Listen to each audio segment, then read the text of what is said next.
Temenang perhutani nuaran ditangkal tadi disesakeun tanah Sukabumi lain jeung ngabeungharkeun sababaraha urang tapi jeung merek kamakmuran ka pangeusih nagrina ka pangeusih desana.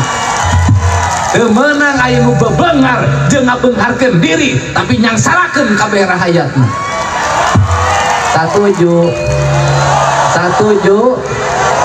eta nu kudu dilakonan percaya ka Dedi Mulyadi.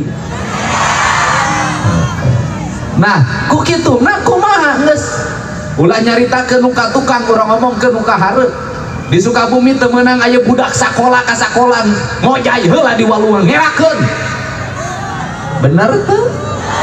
Monya geus merdeka lila budak SD ka sakola ngojay heula. Eta daerah anu budakna sakola ngojay heula. Begitu Dedi Mulyadi terpilih jadi gubernur teu kudu ngadagoan APBD ku aing dibangun partisipasi masyarakat. Aya kuring apal geus teu kudu ngadagoan APBD piraku Dedi Mulyadi teu boga babaturan piraku Dedi Mulyadi teu boga duit urang bangun heula ieu janji kuring ka urang Sukabumi. Bener teu? Geus ulah engke nanti akan engke poho deui janji deui catet ka urang dieu.